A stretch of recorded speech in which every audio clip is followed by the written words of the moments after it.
Hi, and welcome to the special edition of Brandenburg News Network. This afternoon, I am Donna Brandenburg, and it is the 30th day of September 2024.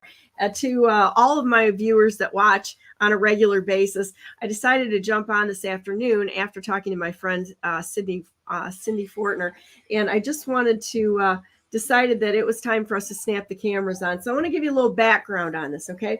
I don't like secondhand news because you can't confirm anything, and you don't know who's spinning the alleged truth for their own gain. Well, let me tell you, I know Cindy, and she's a friend of mine. She actually stayed up here, helped take care of my dad before he died, and I've known her for a long time, and really consider her an incredible person. She's well informed.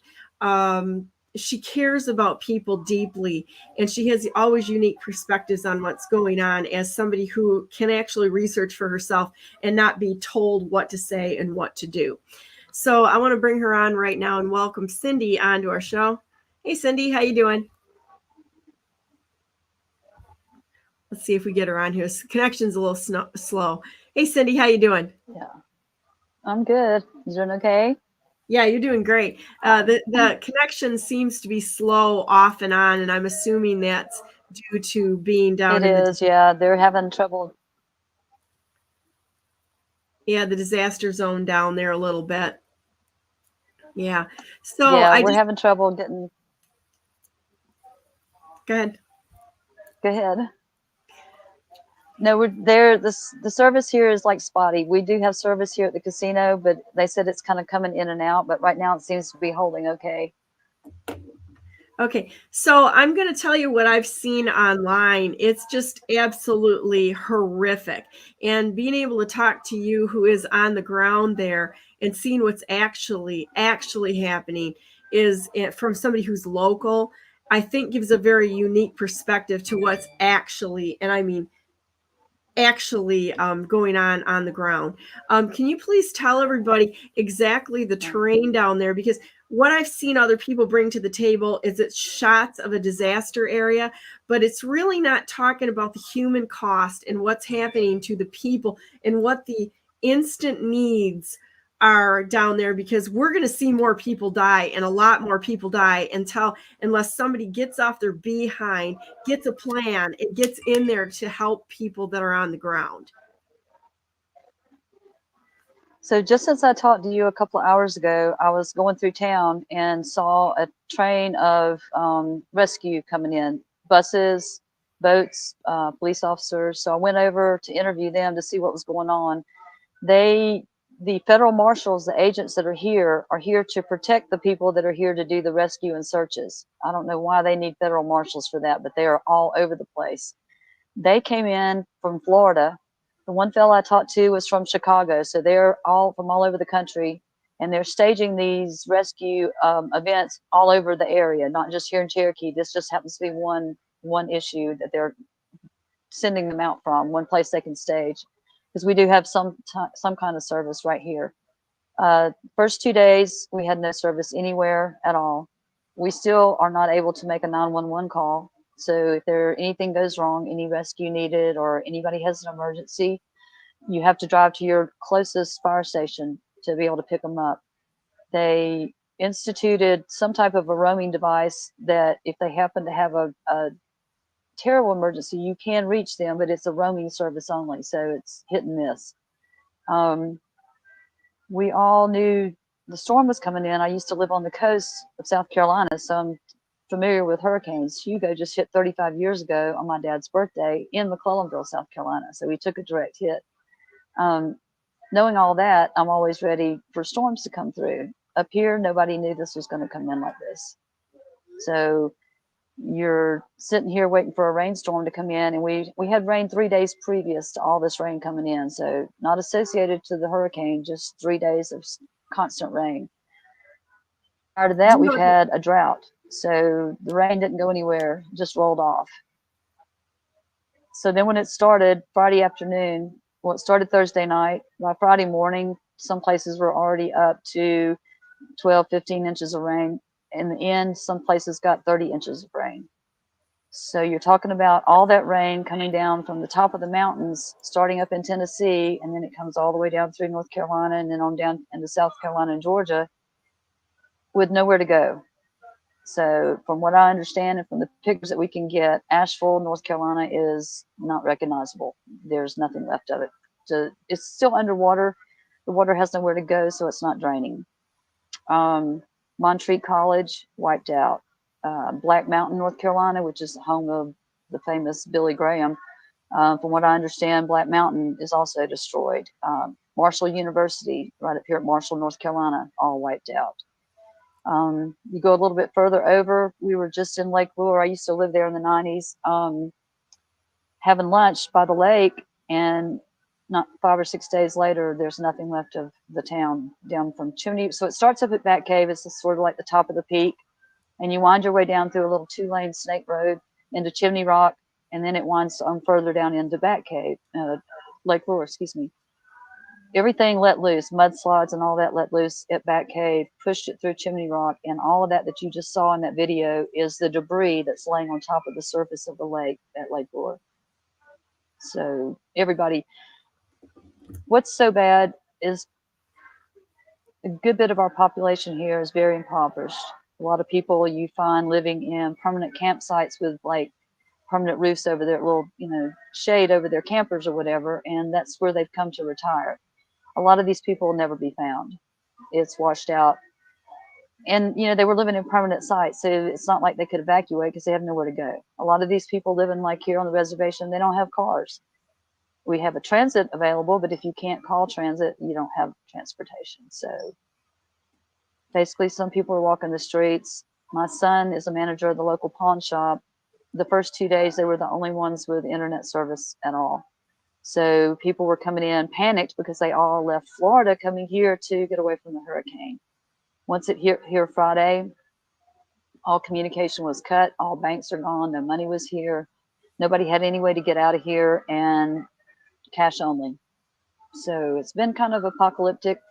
The highways are washed out beyond repair all the way up to the side of the mountain. So they just opened up a road, I understand, between Tennessee and here.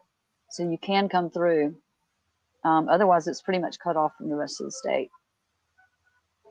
Wow. You were telling me about one of, let's show this video for everybody so that if they haven't seen it, that they can see exactly the devastation and tell people what they're looking at, if you would here. I'm going to see if I can full screen this a minute. Okay. And so that people can know what they're looking at.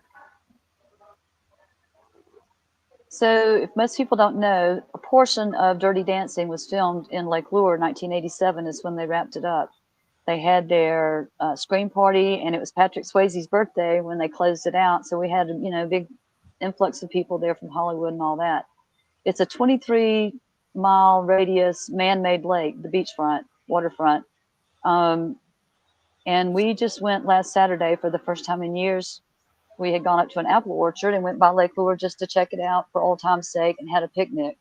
Well, what you're seeing is houses and everything that was in them. Boats, no doubt, probably there's bodies in that water, and that is the surface of Lake Lure. You can't see the water for the debris. So you're talking about an entire town. The dam, they have a dam there. Although the dam didn't break, it was imminent to break. Water was going around it and over it. So even if you were within close proximity of that dam, you also got washed out. The only way I know to clean this out is that because it's a man-made lake.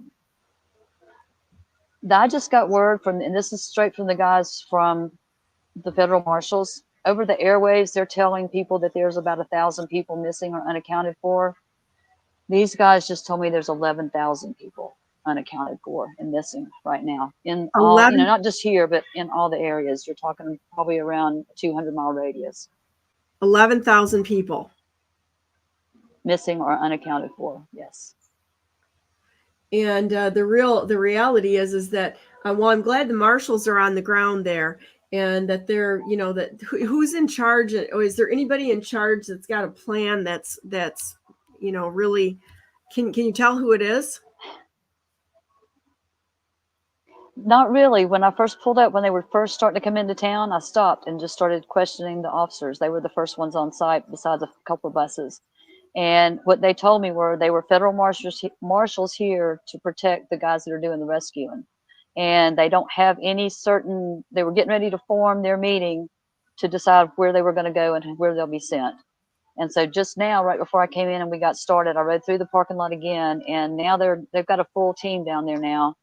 I saw rescuers walking with dogs, so that means they've got body sipping dogs out. They're going to look for, what they can find, and possibly too, there may be people that are, that they can locate that are still alive. I don't know how, but so they were just all meeting in the middle of the parking lot when I rode through, and I guess right now, for the first time since this hit Thursday night, Friday morning, they are going out to the community.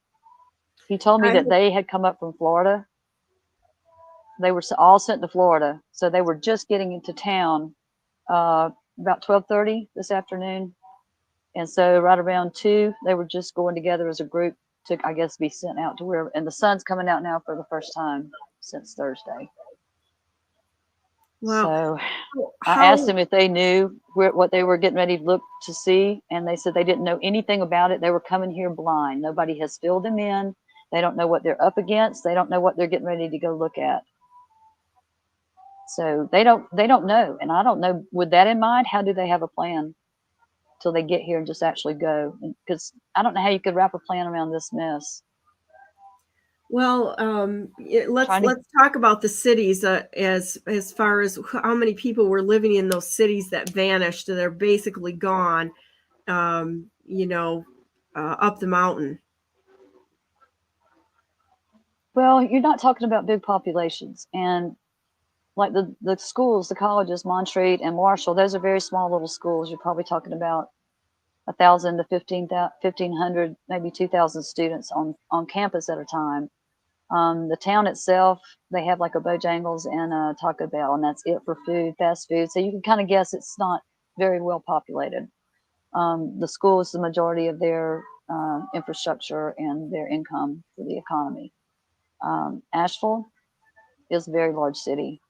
I don't know how it comes back from what it is right now. I saw pictures, especially the ones like down by the river district. They call it the art district, which basically it was the entire homeless camp was up and down that river. Now they've cleaned most of it out before all this happened just to do it. They've gone in and had rebuilt it, and people were starting to come in, and everybody was living down in that area, but they're in poor housing. It's like really old places that they're trying to refurbish, and like shanties is basically all they were. So they didn't stand a chance once the water started coming up. It just took out railroad tracks, everything. I mean, there's nothing left. And it wasn't the wind, it was all the water and the rain, the rushing water, the floods. Well, herds of cattle. I mean, just everything you can imagine is gone. I don't even know where to go with some of this, because it's like, the human cost is just unbelievable with this. And the response from say like the federal response has been less than stellar from what I understand. They've had times, like I said, even if they didn't think about it Thursday night, by Friday morning, they knew that we were projected to get up to 30 inches of rain in an area that can't hold it. It's a bowl. We're in a mountain. Ashley's a bowl. Asheville is a bowl. It's like Louisiana. Once the water goes in, whatever rained in there this past week is still sitting there. It hasn't gone out, has nowhere to go. So it's going to be like scraping the barrel with a rake trying to find what's left over. And the people that lived in the higher elevations, the thing about it is the governor has come out and he's had one interview, and they're sending out 550 National Guard. The federal government sent out 1,500 National Guard for 5 states. It's going to take 1,500 just to cut the trees down between here, Asheville, Hendersonville, North Carolina, pretty much wiped out. Waynesville, North Carolina, which is between here and Cherokee, over the mountain, down into Asheville, on your way to Asheville, completely underwater. The stores off the reservation, from what I was told, the Walmart over in Silva, which is the closest town, 20 miles away, their shelves are bare. All the water's contaminated, so they're telling everybody to boil their water. But since we don't have TV and we don't have any kind of communications or cell phones right now, nobody's getting any kind of watches. We're not getting any alerts. We don't have any kind of information about what's going on. Strictly by word of mouth, people telling people what's going on. They have to drive down to a local community center. They've opened those up in just the last 24 hours with Wi-Fi service. So we've basically been, so during COVID, they shut the reservation down. There's only 2 entrances in and off the Cherokee reservation. They blocked them down with law enforcement. Nobody could come in, nobody could go out unless you had an ID. And they started doing that because there's curfews now in all these towns, 7:30 in the morning until 7:30 at night. And because the roads are so unstable, it's not only just where they've washed out, you've got to know that the roads are undermined from below, and the mudslides and the rock slides are a danger from above. So you can't say, it's like you're taking a risk. You don't know when it's going to do it. Anything could hit. And if you do get in an emergency situation like that, then it may be days before they find you. And that's only if somebody stumbles upon you right now. They're doing some rescues by air. They're begging people for that, to try to find these people in the communities that have been cut off. And there's places we don't know about yet that got hit 3 years ago with a big flood. So there's no telling about that either. Talk about the And it's highways. livestock. Can you talk about the highways? Yeah, so going from Asheville down the mountain as you're going to go towards Charlotte. So you're going from west to east. It's about 2 hours from Asheville over to Charlotte. So as you're leaving Asheville, you go down a steep mountain, and it's where you go down towards Black Mountain. And it's about a 6-lane highway. You have a complete drop off on the right-hand side if you're going down, and then the mountain is right there on the edge of the other 6 lanes. So going down, and this is I-40 leaving Asheville. I-40 out of Asheville completely washed out, and there's 2 lanes left hanging onto the side of the mountain, which would have been your return lanes coming back towards Asheville from Charlotte, are the only things left, and they're just hanging onto the side of the mountain, so you can't travel. So the Same way, services can't get in or out to you other than by air, is what it sounds like. right now out of Asheville, pretty much everything is by air. They have not opened up.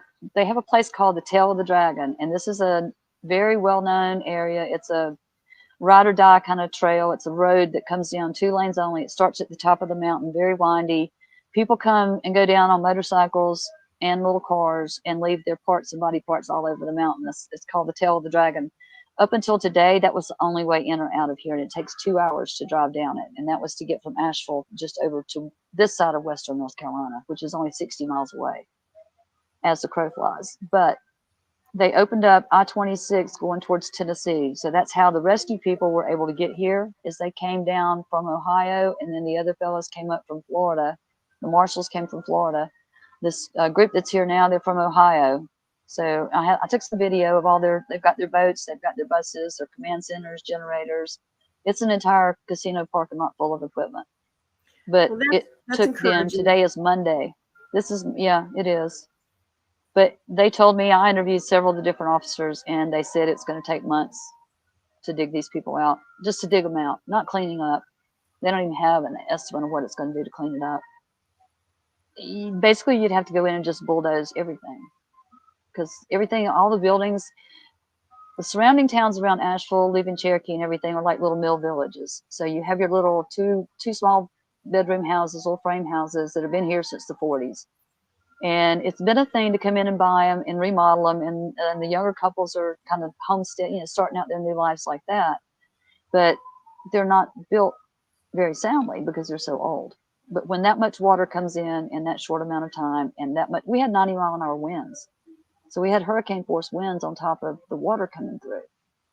And it sat and stalled right over the top of us and didn't go anywhere. So with that, we're still sitting here in the mud. The reservation had very minimal damage, what we usually expect from a flash flood. It covered up the island, which is a park that they built for picnics and things like that. It kind of washed over it. But knowing what to expect, they have those tables bolted down to the concrete, so they generally don't float off. Only thing you have to watch out there is for the destruction of debris that comes from the top of the mountain. And you may have trees that are, 10 foot in diameter come washing down. So, and that's what a lot of the damage has been. It's been the bigger trees too. They're just crushing people's houses. But it's not leaving anything behind. You can't see where anything's been. Is there a way that that communications can happen to people that haven't been able to talk to or find their loved ones in the area? I mean, is how are people handling this?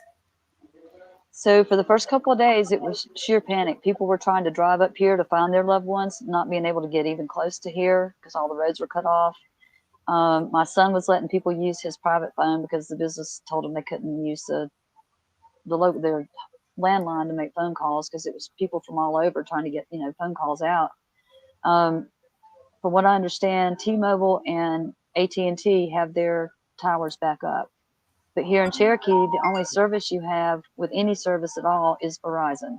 So until Verizon comes in, and I think they've got 3 towers down, until they come in and set up, in general, that's what everybody, probably 75% of the people here have Verizon. If you have satellite, direct TV, you can watch TV, but you're not getting the news. I'm telling you right now, they're not talking about it. I have not seen a whole lot out there that's really covering this. It's like, the first thing I want to know is what's the plan? Is there a plan here of any type to address this? And if there isn't, why wasn't there one, something in place beforehand? I mean, I know you can't foresee something like this happening, but there's usually they have emergency plans that are prepared in case of, we've seen so many things happen lately, especially like the newest one that I saw was if there's a mass casualty event to 100 of our congressmen, they're doing practices for that just to determine what they would do. Yeah. Well, I guess I would kind of think that we've had enough derechos in the United States. I mean, we've worked in one of those areas to see what an inland hurricane can do, and it's devastating. And it is one of those things that you're talking years and years and years and years to even scratch the surface. I know one area in Florida is out of power. Touched me personally down there, actually. And it's 2 months before getting the electricity back on potentially, and 2 years to get the substations to work to service the area again. I mean, this was a catastrophic hurricane. I saw where they listed Asheville in a list of the cities along with Maui and East Palestine, Ohio, as far as the massive amount of infrastructure that has been taken out. Asheville's a big city. I don't know the population there, but it's a very big city, and it's kind of a crossroads between, if you leave to go anywhere from this side of the mountain, you're all the way next to the Tennessee border. We're 35 miles from Tennessee right here in Cherokee. So we're basically at the furthest eastern or western point of North Carolina that you could be in. So to get out of western North Carolina, you would have to go straight through Asheville. And so it's a thoroughfare pretty much to go up, around, beside anyway, north, south, east, or west. All of our services, Asheville is a hub. So Amazon distribution, their distribution center is Asheville. My son used to drive for them. Our food banks, Manna Food Bank that we get over here for locals and for employees at the casino comes every 2 weeks, comes out of Asheville. I'm sure it's wiped out.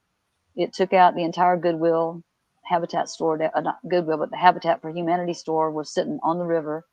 And the only thing left down there is a pair of railroad tracks hanging without a base underneath it, just the metal railroads ties across the sky. So all of our food service trucks for restaurants, resorts, and all that come from Asheville. So we've got no way, and you can't get anything out of Greenville. So right now, unless we can reroute all of our services out of Tennessee, we're cut off from all of that. I don't even think we got mail today because your mail distribution comes out of Asheville too. Have you seen or heard what's going on in Tennessee? Because from any, do you have any contacts down there? Because I haven't heard that much because I've been focused on your area a little bit. Yeah. And what's happened They there. had the flash floods. They had the floods like we did, and no doubt they've had some rock slides and that kind of thing, but nothing like what we've had here. It went directly over here. We took the direct hit. As soon as it left the coast down there, it kind of stalled out, and it came up here and got here by Thursday night, and all this started coming in during the night. So nobody, you wake up and it's still raining, and you're like, okay, well, it's still raining. And then we're used to, so what they have ready here on a normal basis is high water rescue or possibly an earthquake every now and then, but nothing that, tears anything up. They do have a lot of high water rescue because Western North Carolina is one of the top spots to come for kayaking. And they actually do a lot of their, like preparations for going to the Olympics and things like that is done here in Western North Carolina because of the rivers and all. Well, any and all of that is, I don't know when they'll do all that again, but just to show you the effects of the nature, it's already rough and fast flowing water when we're just having a normal flash flood. They're saying this one is more than once in a century. They're listing it up there with Hugo and the other major storms like Katrina that has ever destroyed an area. And I don't know why. I guess it's because of the sheer panic. They don't want the population here to know just how cut off they are. Because up until today, and even through today, my daughter was telling me there's a radio station out of Asheville, and they've got 5 lines open for anybody that can call in and say, help me, whatever they need. And it's literally people that were in their cars that got out of their cars and were holding onto the guardrails on the side of the mountain, trying not to be washed away. Or they're calling and they're saying, I finally got a signal out. I'm standing on a stump in the middle of the lake and I can't get out. My house is underwater. Come help me. So my daughter was in tears last night. The casino is working. They do this all the time for like different tribes because it's tribal here.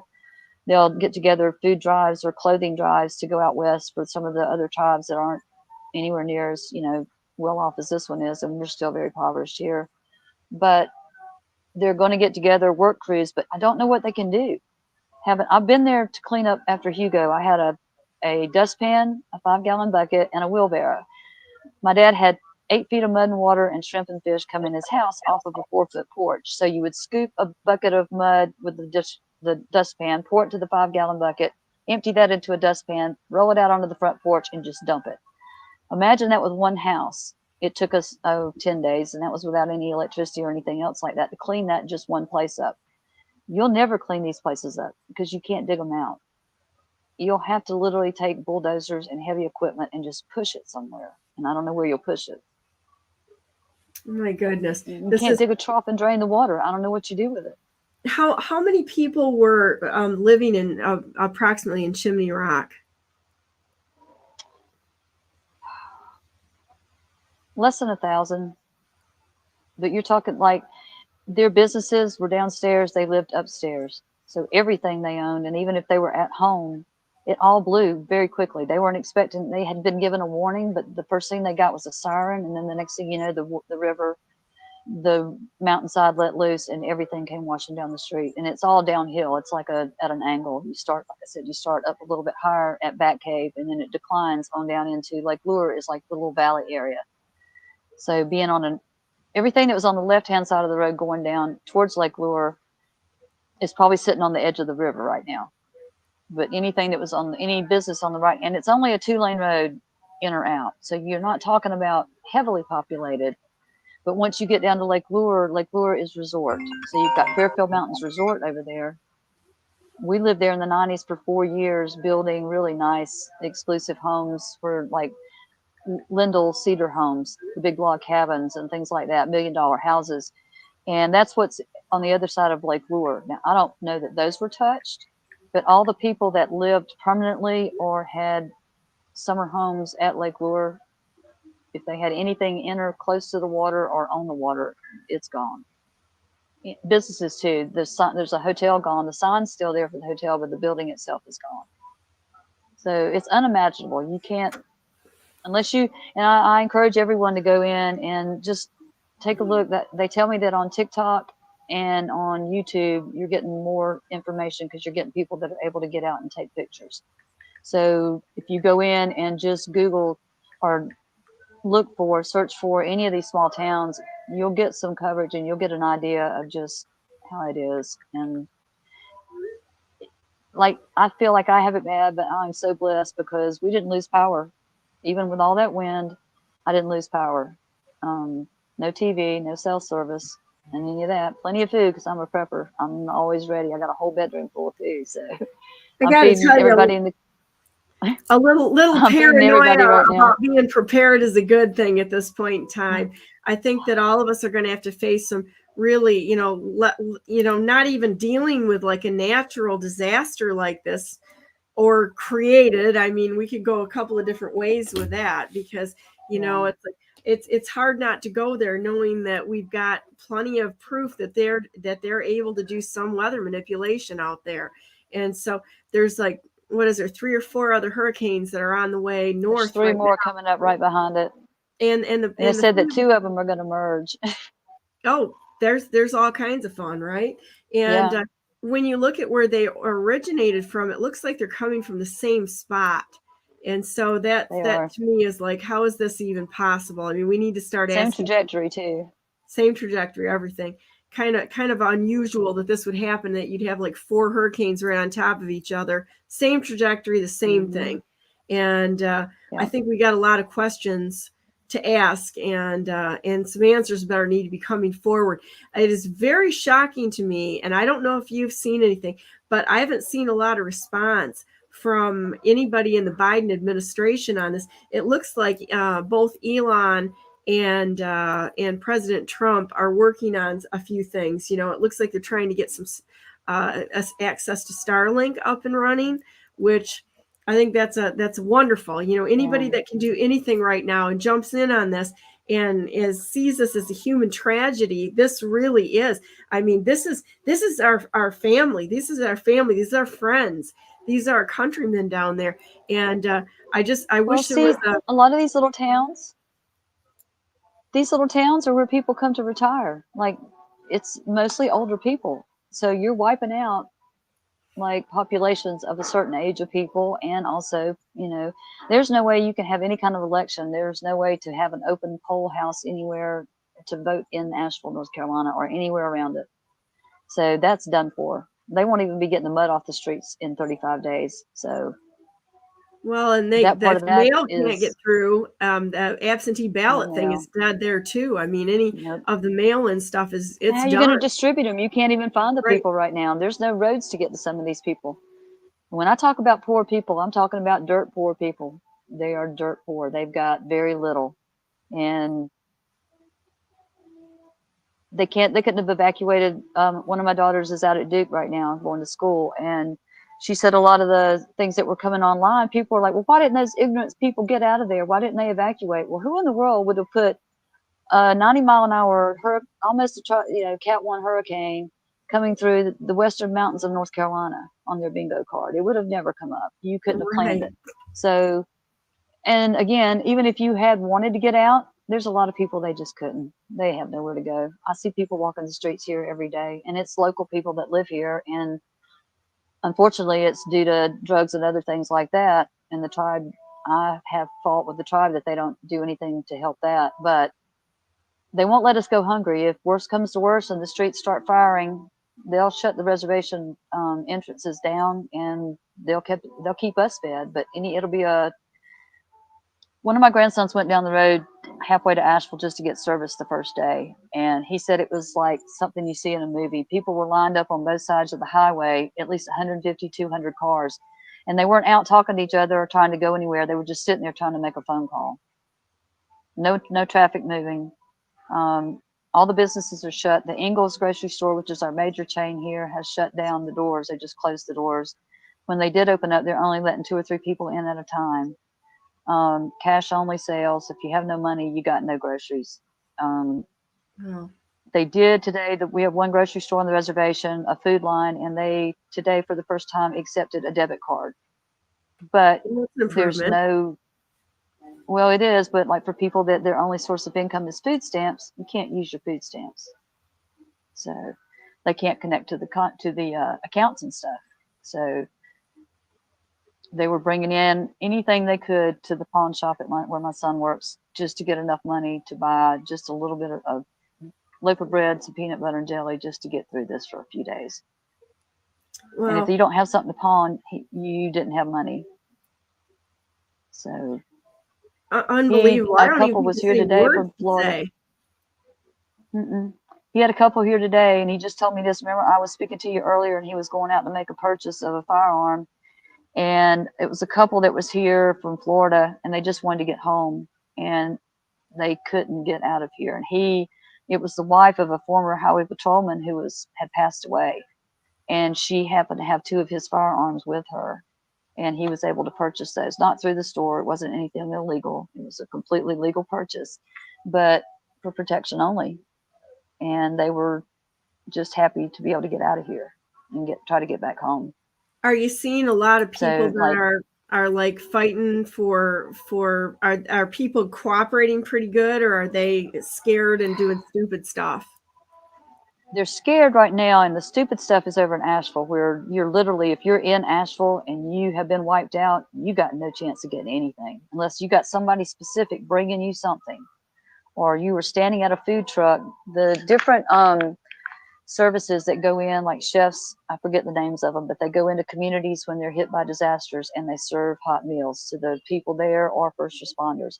They're only being able to hand out 1 meal a day. So they've got those set up in and around Asheville, Swannanoa, which is another little community that was washed out. So they're starting to bring those things in. Here at the casino, they put up a sign at our cafeteria that said, due to conditions on the outside world, be patient with us. We're fixing what we can. So I'm guessing we're eating out of the freezers over here right now. First couple of days, the casino was packed. Nobody had any way to go. They were having to stay here because they came here to get away from it. Once they got here, they couldn't leave. Today is pretty quiet.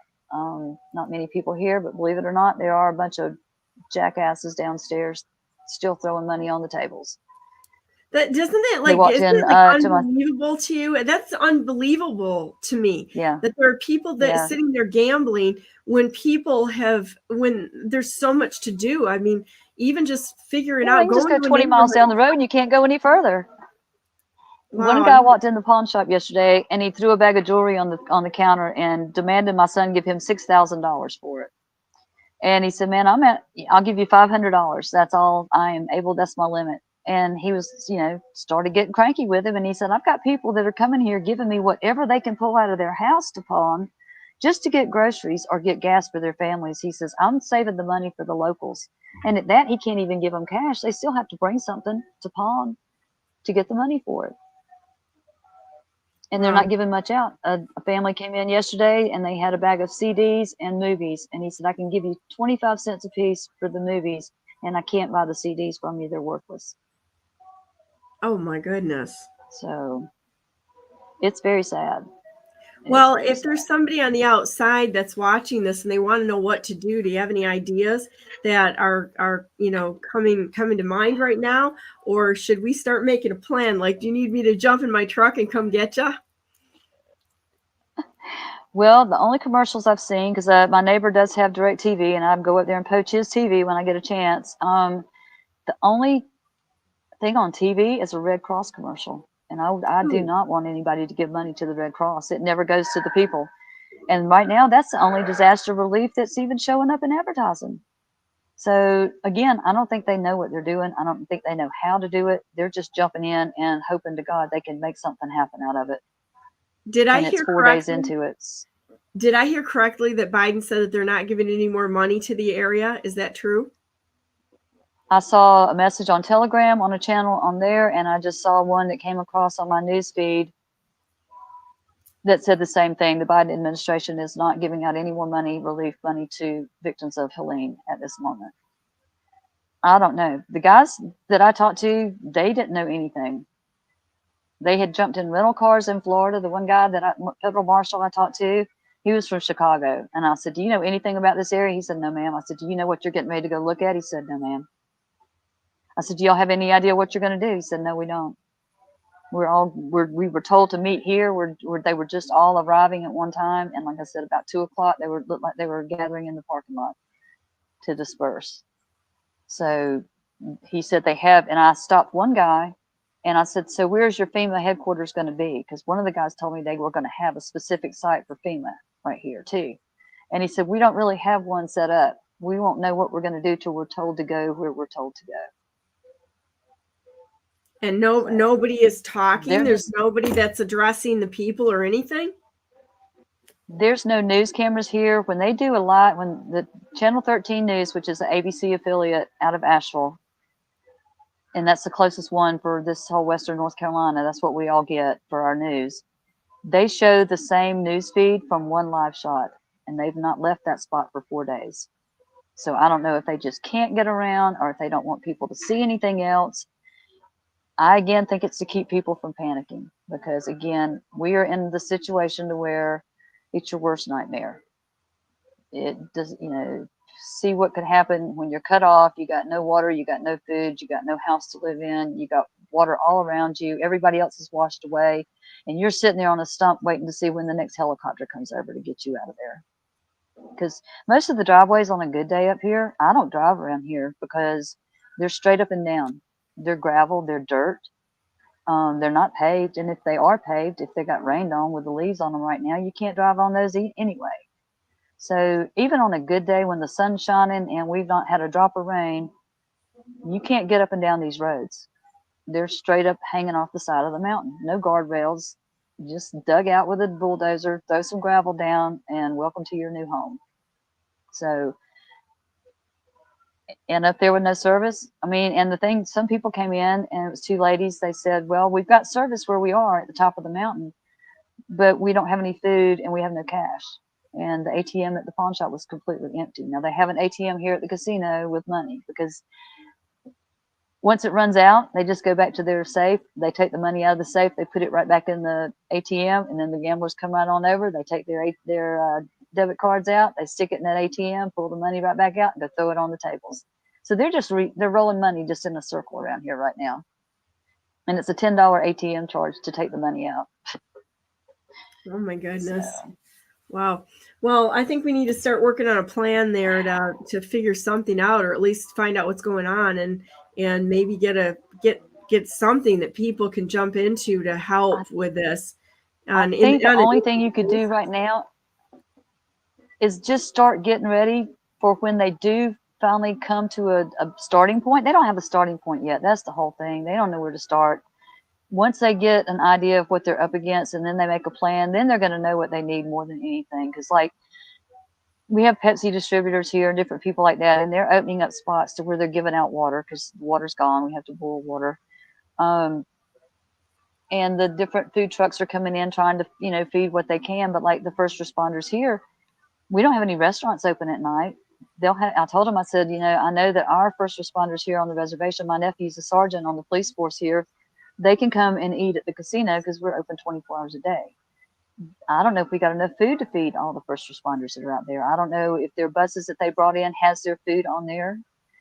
And our local grocery store, although we do have food on the shelves, they're closing at 9 o'clock at night. And what they've got may be all they have for a while. So in my mind, the only way to do anything would be like, I may go home and start baking a bunch of cakes and things and just bring it down here to where they're staging everything. I'm sure people are going to start bringing in food to them. Community centers will start opening up and having places for people to come in and get food once they get food to have that way. So I would say things that, everybody's going to need because it's going to start getting cold. When Hugo hit Charleston down there, they had an early fall and an early winter. And so everybody in my dad's family was walking around scavenging for wood if they had a fireplace just to have heat in their house after Hugo. So it's going to turn. Right now we're still warm. We're not worried about that. But I think we're going to need all the provisions that you could imagine needing from very basic needs. People are going to have. I know when I stood in line at Hugo, I had one in diaper. I had a 2-year-old and a 4-year-old. So I had to stand in line to get diapers. I had to stand in line to get a hot meal from McDonald's once a day. I had to stand in line to get a bag of ice. They had National Guard with razor wire and guns all over every town that was affected by Hugo. There's nothing out here. So the looting could start at will.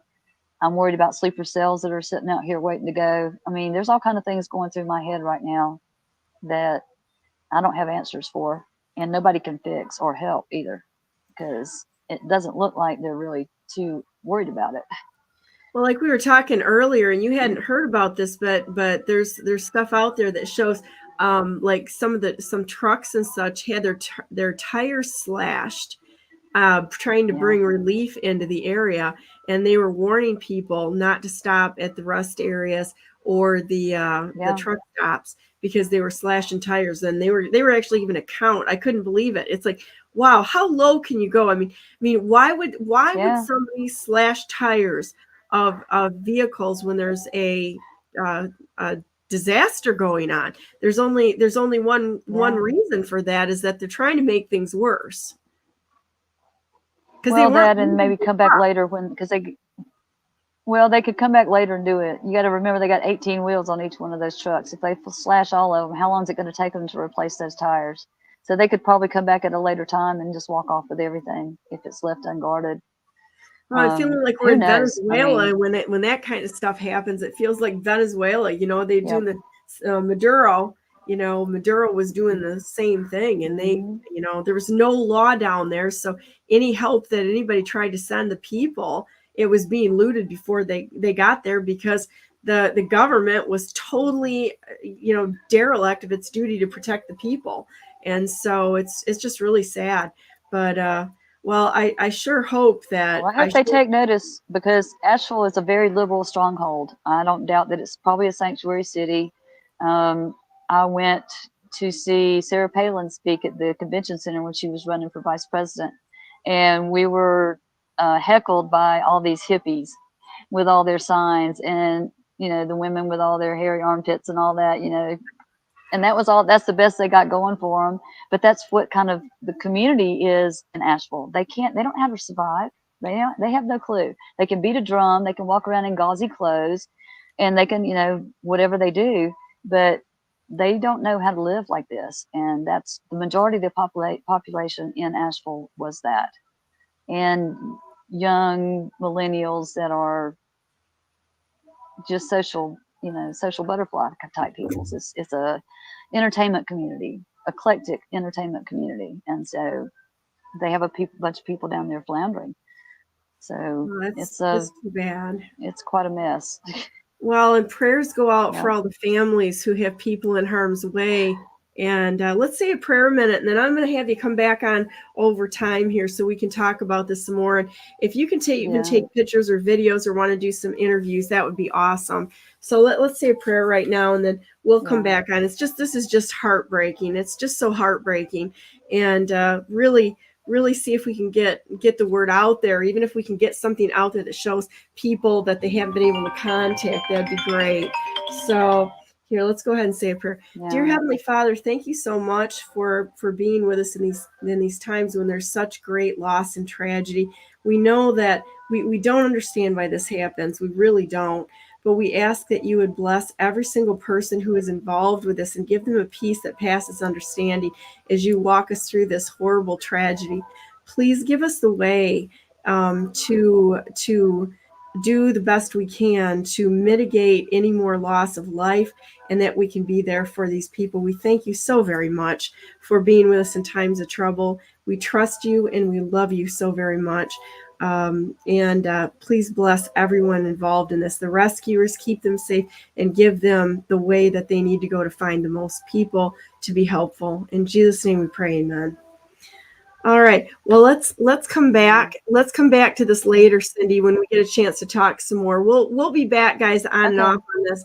And then Cindy will be helping us to see what's going on down there and how we can best help. And so we'll be talking to you soon.